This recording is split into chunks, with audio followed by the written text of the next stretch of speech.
दोस्तों, किसी के भी मन की बातें जानने के लिए 3 तरीके होते हैं, लेकिन इन तीनों तरीकों को समझना अति आवश्यक है। यदि आप इन तीनों तरीकों को समझ लेते हैं तो आप किसी के भी मन की बातें बड़ी ही आसानी से जान सकते हैं, समझ सकते हैं।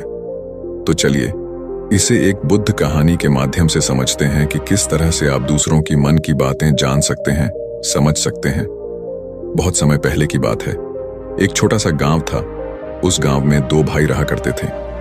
बड़ा भाई अंधा था, जिसके कारण वो हमेशा घर पर ही बैठा रहता था, और छोटा भाई खेती किया करता था। लेकिन खेतों में अधिक जानवर आने से पूरी फसलें नष्ट हो जाती थीं, जिस कारण छोटा भाई बहुत परेशान हो चुका था। तभी उसे एक तरकीब सूझी। एक दिन उसने सोचा, खेतों में से इन जानवरों को भगाने के लिए क्यों ना मैं अपने बड़े भाई की मदद लूं। वैसे भी बड़े भैया अंधे, अगर वह खेत में बैठे रहेंगे और जानवरों की आहट आने पर वह उन्हें जोर से चिल्लाकर भगा सकते हैं, जिससे हमारी फसलें बच सकती हैं। इसलिए उन्हें मैं खेत में बिठा देता हूं। ये सब सोच विचार करने के बाद उसने अपने खेत में ही एक छोटी सी झोपड़ी तैयार की और अपने अंधे भाई को उस खेत में बैठा दिया और उनसे कहा, भैया, यदि कोई जानवर की आहट आपको सुनाई दे तो आप जोर जोर से चिल्लाना। यह सुनकर वह जानवर यहां से भाग जाएंगे और हमारी फसलें नष्ट होने से बच जाएगी।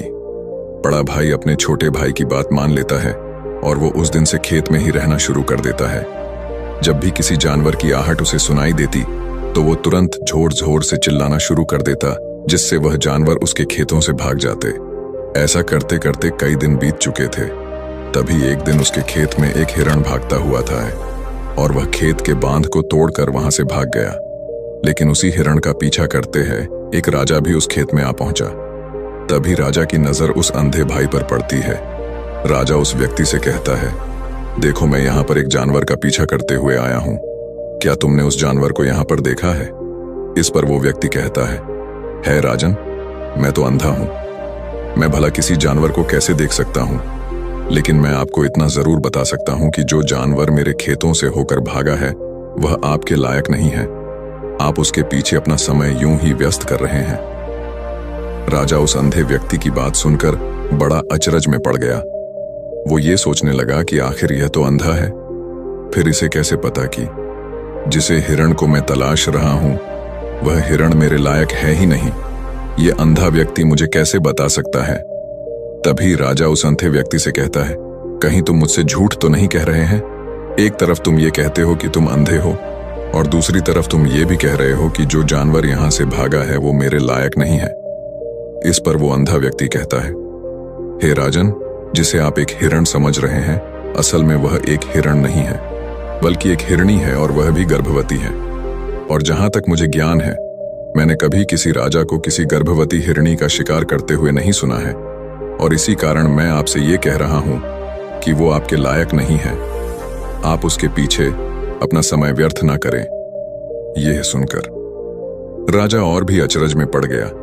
वो ये सोचने लगा कि आखिर ये अंधा आदमी यह कैसे जान सकता है कि वो हिरणी है और गर्भवती है। राजा कुछ देर सोच विचार करने के बाद अपने सेनापति से कहता है, सेनापति जी, मुझे वो जानवर जिंदा चाहिए, क्योंकि मुझे यह पता करना है क्या वो हिरणी है और क्या वह गर्भवती है, क्योंकि यह अंधा आदमी बहुत विश्वास के साथ कह रहा है और मुझे इस बात की पुष्टि करनी है। यदि वह हिरणी हुई और गर्भवती हुई तो वह हमारे शिकार के लायक नहीं है, क्योंकि हम तो एक हिरण का पीछा कर रहे थे। इसलिए जाओ और पता करो कि क्या वो हिरणी है। सेनापति राजा से आज्ञा लेकर आगे की ओर बढ़ चलता है और कुछ देर बाद जब वह वापस लौट कर आता है तो वह राजा को कहता है, हे राजन, इस अंधे आदमी ने जो भी बातें कही हैं वो बिल्कुल सही है। वो एक हिरणी ही है और वह गर्भवती भी है। यह सुनकर राजा आश्चर्यचकित रह गया। उसे समझ नहीं आ रहा था कि आखिर अंधा आदमी कैसे पता कर सकता है कि वह जानवर एक हिरणी है और तो और वह गर्भवती है। भला एक अंधा आदमी यह कैसे देख सकता है, यह कैसे जान सकता है? आखिर इससे यह कैसे पता चला? ऐसे कई सारे प्रश्न अब राजा के मन में उमड़ने लगे। अब राजा ने यह ठान लिया था कि मुझे इस बात की तह तक पहुंचना ही है कि आखिर यह अंधा आदमी कैसे जानता है कि वह जानवर एक हिरणी है। ये सोचकर राजा उस अंधे आदमी के पास जाता है और उस अंधे आदमी से कहता है, देखो, मैं ये तो नहीं जानता कि तुम सचमुच अंधे हो या नहीं, लेकिन मैं तुमसे एक बात जानने आया हूं क्या तुम मेरे प्रश्न का सही सही जवाब दोगे? इस पर अंधा व्यक्ति कहता है राजन, आप जो कुछ पूछना चाहते हैं मुझसे पूछ सकते हैं, मैं आपको बिल्कुल सच सच जवाब दूंगा। इस पर राजा कहता है, देखो, एक तो तुम कहते हो कि तुम अंधे हो और दूसरी तरफ तुमने यह बता दिया कि जिस जानवर का पीछा मैं कर रहा हूं वह एक हिरनी है, और तो और वह गर्भवती भी है। आखिर तुम्हें यह कैसे पता चला? तुम्हारे खेत में और भी तो जानवर आते होंगे, और भी तो जानवर यहां से गुजरते होंगे, फिर तुमने यह कैसे अंदाजा लगाया? तभी वह अंधा व्यक्ति राजा से कहता है, राजन, आप जिस हिरनी का पीछा कर रहे थे वही हिरनी जब मेरे खेत में आई, उसकी रफ्तार और उसके भागने की आहट से मुझे यह एहसास हो चुका था कि यह एक हिरनी है, और मेरे खेत की जो बांध है वह बहुत छोटी है, उसकी ऊंचाई ज्यादा नहीं है। यदि कोई हिरण होता तो उस बांध को बड़ी आसानी से लांघ जाता, लेकिन वह हिरनी इस बांध को तोड़कर भागी है, और यदि वह इस बांध को छलांग लगाकर पार करने का प्रयास करती तो इससे उसके बच्चे को खतरा होता, और इसी बात से मैंने ये पता लगा लिया कि वह गर्भवती है। इस कारण वह ज्यादा ऊंची छलांग लगाकर मेरे खेत की बांध को तोड़ते हुए भाग गए। इस पर राजा के मन में एक और प्रश्न उठा। राजा ने कहा, किंतु तुम्हें कैसे पता चला कि वह एक हिरनी ही है? और भी तो कोई जानवर यहां पर आ सकते हैं। इस पर वह अंधा व्यक्ति कहता है, हे राजन, मैं पूरा दिन सुबह शाम यहीं पर बैठा रहता हूं और मेरी सुनने की शक्ति बहुत तेज है। मैं ये भाप जाता हूं कि कौन सा जानवर मेरे खेत में आया है, और उसी के आधार पर मैं जोर जोर से चिल्लाता हूं ताकि वो मेरे खेत से भाग जाए और वो मेरे खेत की फसलों को नष्ट ना कर पाए। राजा उस अंधे आदमी का यह जवाब सुनकर पूरी तरह से संतुष्ट हो चुका था। वह मन ही मन यह सोच रहा था कि आदमी भले ही अंधा हो, लेकिन यह तो बड़ा ज्ञानी मालूम पड़ता है। इस आदमी से कुछ ना कुछ तो काम निकलवाना ही चाहिए। यह विचार लिए हुए राजा वहां से वापस अपने महल की ओर लौट जाता है। राजमहल पहुंचते ही राजा उस अंधे व्यक्ति से कहता है, आप तो बड़े ज्ञानी व्यक्ति हैं, आपको किसी भी बात का पता बड़ी आसानी से चल जाता है। आज मैंने आपको यहाँ पर इसलिए बुलाया है क्योंकि मैं आपसे ये जानना चाहता हूँ कि मेरी पत्नी पतिव्रता है या नहीं। इस पर वो अंधा व्यक्ति कहता है, हे राजन, यह कैसा प्रश्न हुआ? इस पर राजा कहता है, मैंने आपसे बिल्कुल उचित प्रश्न किया है, मुझे इस प्रश्न का उत्तर दीजिए। इस पर वो अंधा व्यक्ति कहता है राजन, ये सारी बातें जाने दीजिए। आपकी शादी को इतने साल बीत चुके हैं और अब आप ये बात क्यों जानना चाहते हैं? आपके मन में ऐसे प्रश्न क्यों उठ रहे हैं? इस पर राजा जिद करते हुए कहता है, देखिए, आपको मुझे इस प्रश्न का उत्तर तो देना ही होगा। यदि आप मुझे इस प्रश्न का उत्तर नहीं देंगे तो मैं आपको मृत्यु दंड दे दूंगा। राजा के मुख से यह बात सुनकर वह अंधा व्यक्ति कहता है राजन, यदि आप इस प्रश्न का उत्तर चाहते हैं तो उसके लिए आपको मेरा एक काम करना होगा। राजा कहता है, बोलो, मुझे क्या काम करना होगा? इस पर व्यक्ति कहता है, इसके लिए आपकी पत्नी को मेरे साथ कमरे में अकेले छोड़ना होगा। उस अंधे व्यक्ति की यह बात सुनकर राजा पहले तो क्रोधित हो जाता है, लेकिन फिर कुछ सोच विचार करने के बाद वह उस व्यक्ति की बात मान लेता है और अपने सेनापति को आदेश देता है, सेनापति जी, इस व्यक्ति को और मेरी पत्नी को एक कमरे में कुछ देर के लिए अकेला छोड़ दें। सेनापति बिल्कुल वैसा ही करता है। अब राजा की पत्नी और अंधा आदमी एक कमरे में बंद हो चुके होते हैं। तभी वो अंधा आदमी राजा की पत्नी से कहता है, मुझे आपको छूना है। इस बात पर रानी अत्यधिक क्रोधित हो जाती है और उस अंधे आदमी को वो पकड़ पकड़ कर पीटने लगती है, कभी हाथों से तो कभी लातों से तो कभी पटक पटक कर। इस तरह से उन्होंने उस अंधे आदमी की खूब पिटाई की। उसके बाद किसी तरह से वह अंधा आदमी अपनी जान बचाकर वहां से भाग निकलता है और वह राजा जा के पास पहुंचता है और वह राजा से कहता है, हे राजन, आपकी पत्नी पतिव्रता नहीं है।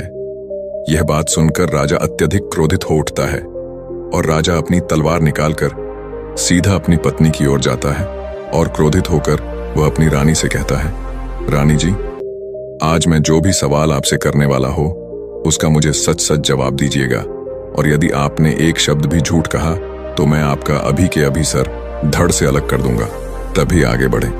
राजा कहता है, मुझे बताइए, क्या आप पतिव्रता हैं या नहीं? इस पर रानी कहती है राजन, आप भले ही मुझे जान से मरवा दीजिए, लेकिन मैं पतिव्रता नहीं हूं। राजा यह बात सुनकर बहुत खुश हुआ, क्योंकि उस अंधे आदमी ने जो भी कहा था वह बिल्कुल सच था। यह बात सुनकर तुरंत ही राजा उस आदमी के पास पहुंचता है और आकर उस अंधे आदमी से कहता है, तुम्हें कैसे पता चला कि मेरी पत्नी पतिव्रता नहीं है? इस पर वह अंधा आदमी कहता है, हे राजन, बड़ी सीधी सी बात है। मैंने तो आपकी पत्नी से बस इतना ही कहा था कि मुझे आपको छूना है। और इस बात पर वह इतना क्रोधित हो उठी कि उन्होंने गुस्से में आकर मुझे लात घूंसों से पीटना शुरू कर दिया। और भला कोई औरत किसी और मर्द को कैसे छू सकती है? लेकिन उन्होंने ना आप देखा न ताव, बस लात घूंसे मुझ पर बरसाने शुरू कर दिए। वह भी तो एक छूना ही हुआ, और एक पतिव्रता नारी कभी भी पराये मर्द को नहीं छूती। जब मैंने उसे छूने के लिए कहा था तो वह उस वक्त मुझे मना कर सकती थी, लेकिन उन्होंने तो मुझे पीटना शुरू कर दिया और देखते ही देखते उन्होंने मेरे पूरे शरीर को छू लिया। अब आप ही बताइए, ऐसी स्त्री भला पतिव्रता कैसे हो सकती है? इस पर राजा कहता है, तुम तो बड़े ज्ञानी मालूम पड़ते हो। अच्छा ठीक है, चलो तुम मेरे एक प्रश्न का और जवाब दो। यदि तुमने मुझे इस प्रश्न का सही सही जवाब दे दिया तो मैं तुम्हें यहां से जाने दूंगा। आगे राजा उस अंधे आदमी से कहता है कि तुम मुझे यह बताओ, क्या मैं सच में अपने पिताजी का ही बेटा हूं या फिर किसी और का? इस पर वह अंधा भी कहता है, हे राजन, इस बात से आपका क्या लेना देना? आप किसी की भी औलाद हो, आखिर आप हैं तो इस राज्य के राजा, इसलिए इस प्रश्न को जाने दीजिए। लेकिन राजा कहता है, नहीं नहीं, मुझे इस प्रश्न का सही सही जवाब चाहिए, अन्यथा यह प्रश्न मुझे हमेशा परेशान करता रहेगा। इसलिए मैं इसका सही सही जवाब जानना चाहता। यदि तुम इसका सही सही जवाब दे देते हो तो तुम यहां से जा सकते हो, मैं तुम्हें नहीं रोकूंगा। इस पर वह अंधा आदमी कहता है, हे राजन, इसके लिए तो मुझे आपके मां के पास भी जाने की कोई आवश्यकता नहीं है।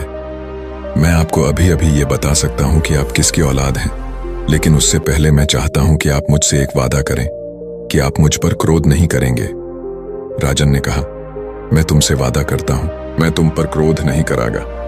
इसके बाद वह अंधा आदमी राजा से कहता है राजन, आप हैं तो अपने ही पिता के पुत्र, लेकिन आप पर एक कंजूस सेठ की छाया पड़ी हुई है। यह सुन राजा बहुत क्रोधित हो उठा और वह तुरंत तलवार निकालकर अपनी मां के पास जा पहुंचा। वह वहां पर पहुंचने के बाद अपनी मां से कहता है, मां, मुझे सच सच बताइए, क्या मैं अपने ही पिता का पुत्र हूं या नहीं? यदि आपने मुझे सही सही नहीं बताया तो वह यहीं पर अपने प्राण त्याग दूंगा। मुझे बताऊं क्या सच है? इस पर उस राजा की मां कहती, बेटा, तू है तो अपने ही पिता का पुत्र, लेकिन तुम्हारे ऊपर एक कंजूस सेठ की छाया पड़ी हुई है। जब मैं एक बार नहाने के बाद अपना मुंह आईने में देख रही थी, तभी उस कांच के पीछे मुझे एक कंजूस सेठ नजर आता है और उसी की छाया तुम पर पड़ चुकी है।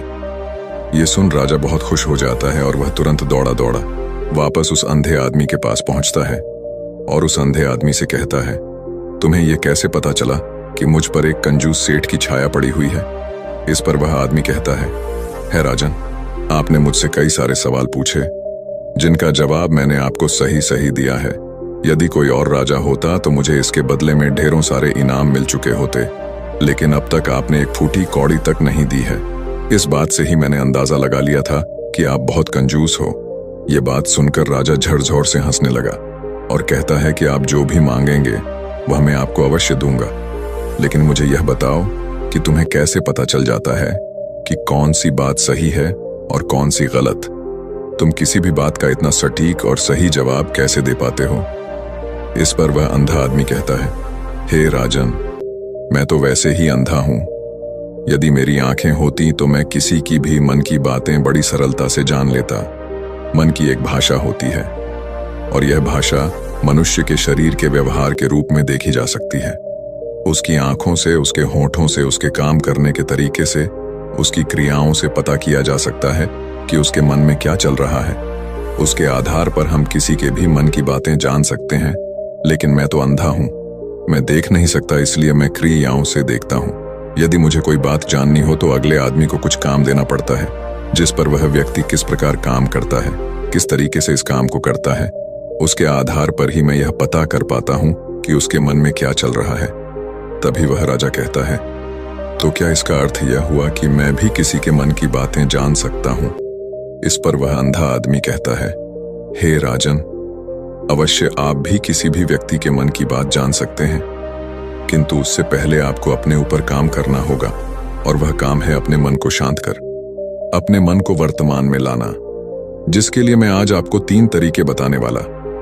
और ये तीनों ही तरीके बड़े ही आसान और सरल हैं। किंतु हे राजन, उससे पहले आपको एक काम करना होगा, अपने मन को एकाग्र करना हो। जब हम अपने मन को एकाग्र करते हैं, अपने मन को वर्तमान में लाते हैं, तो हम दूसरे के मन की बात जान सकते हैं, क्योंकि वह आदमी अरबी भी अपने मन में वर्तमान में ही सोच रहा है और हमें भी मन को वर्तमान में ही लाना होगा, तभी हम उसके मन की बातें जान सकते हैं। यदि हम अतीत में हुई घटनाओं के बारे में सोच रहे हैं, तो वह जो अगला आदमी वर्तमान में सोच रहा है, वर्तमान में अपने मन में बात कर रहा है, वह हम कैसे जान पाएंगे, क्योंकि हम तो अतीत की घटनाओं में डूबे हुए हैं। इसलिए किसी के भी मन की बात जानने के लिए सबसे पहले हमें हमारे मन को एकाग्र करना होगा, उसे वर्तमान में लाना होगा। आगे वह व्यक्ति राजा से कहता है, हे राजन, जो 3 तरीके मैं आपको बताने वाला हूं, इन 3 तरीकों से बड़ी आसानी से किसी के भी मन की बातें जान सकते हैं।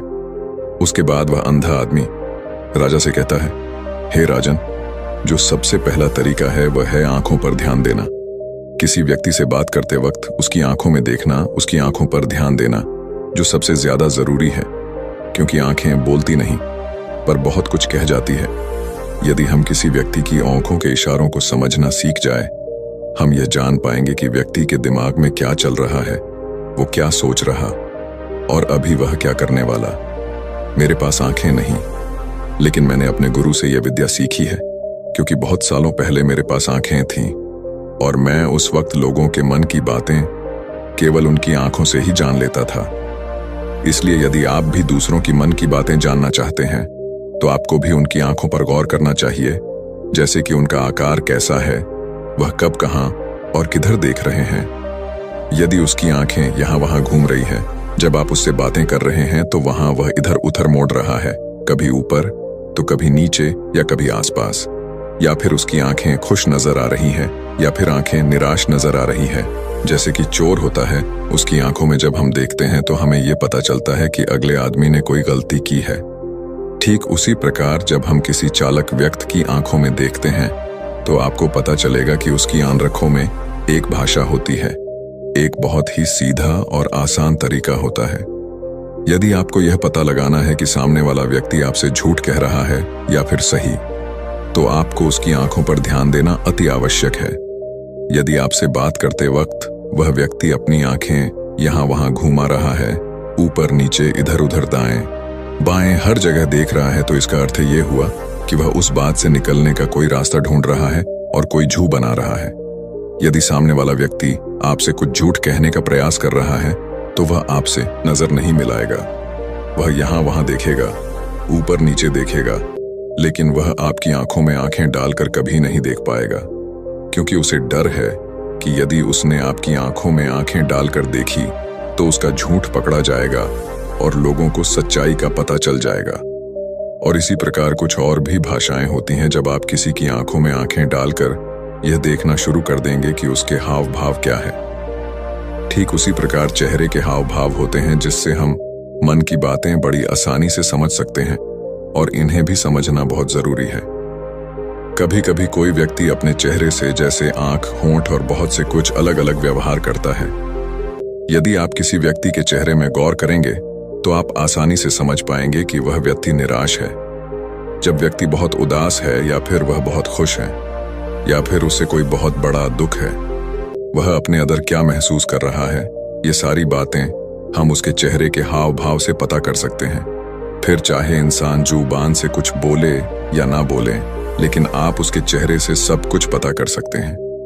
आगे व्यक्ति राजा से तीसरा तरीका बताते हुए कहता है, हे राजन, इसी प्रकार तीसरी भाषा भी है, अर्थात तीसरा तरीका भी है, और वह है हाथों के इशारे और शरीर का व्यवहार। मन की बात समझने के लिए हमें हाथ के इशारे और शरीर के व्यवहार को समझना बहुत आवश्यक है। कोई व्यक्ति जब बात करता है तो आपने देखा होगा कि वो अपने हाथों को हिलाता रहता है, अपने हाथों से इशारा करता रहता है। बातों के साथ साथ अपना शरीर का जो व्यवहार है, अर्थात बॉडी लैंग्वेज, उसका भी पूरा उपयोग करता है, जिससे हमें यह पता चल पाता है कि वह व्यक्ति हमारी बातों पर कितना ध्यान दे रहा है और उसके मन में क्या चल रहा है। शरीर के व्यवहार को देखने के लिए उसके हाथ मटकाने, शरीर मटकाने और चेहरे पर बार बार हाथ लाल, हाथों का एक दूसरे से मसलना, ऐसी बहुत सी क्रियाएं होती हैं। उस पर हमें ध्यान देना अति आवश्यक की बात को समझने के लिए हमें शरीर के व्यवहार को भी समझना पड़ता है। यदि हम इन 3 तरीकों को सही तरीके से ध्यान देकर इन 3 तरीकों को अच्छे से समझ लेते हैं तो हम बहुत जल्दी किसी भी व्यक्ति के मन की बातें बड़ी सरलता और सहजता से जान सकते हैं। इसलिए यदि आपको किसी के मन की बातें जानी है तो आपको उसकी आंखों पर, उसके चेहरे पर, उसके शरीर के हाव भाव को और उसके हाथों को ध्यानपूर्वक देखना और समझना होगा, जिससे आप ये समझ पाएंगे ये आखिरकार उसके मन में क्या चल रहा है और वह क्या सोच रहा है। लेकिन उनसे पहले आपको अपने मन को एकाग्र करना होगा, शांत करना होगा और अपने मन को वर्तमान में लाना होगा। तभी आप उस व्यक्ति की इन सभी क्रियाओं पर ध्यान दे पाएंगे, उन्हें समझ पाएंगे। अन्यथा आप यदि अतीत की घटनाओं में व्यस्त हैं, भविष्य की योजनाओं में व्यस्त हैं, तो आप उस व्यक्ति के हाव भाव पर कभी ध्यान ही नहीं पाएंगे और न ही आप कभी यह समझ पाएंगे कि आखिर उस व्यक्ति के मन में क्या चल रहा है, वह क्या सोच रहा है। आपने देखा होगा कि ऐसे कई बड़े संत महात्मा हैं जो बड़ी ही शांति से आपको देखते हैं और आपको देखकर ही यह बता देते हैं कि आपके मन में क्या चल रहा है, आप उनसे क्या जानने आए हैं। और इसका सबसे बड़ा प्रमुख कारण यही है कि वह आपको पढ़ सकते हैं, आपको समझ सकते हैं, आपकी मन की बातें जान सकते हैं, क्योंकि उनका मन एकाग्र है, शांत है और यही कारण है कि वह आपके मन की बातें बड़ी सरलता से समझ जाते हैं। तो दोस्तों, उम्मीद करता हूं आपको इस कहानी से एक अच्छी सीख मिली होगी। ये कहानी आपको कैसी लगी हमें कमेंट बॉक्स में कमेंट करके जरूर बताएं और इस कहानी को अपने दोस्तों के साथ जरूर शेयर करें ताकि उन्हें भी इस कहानी से कुछ सीखने को मिल सके। धन्यवाद।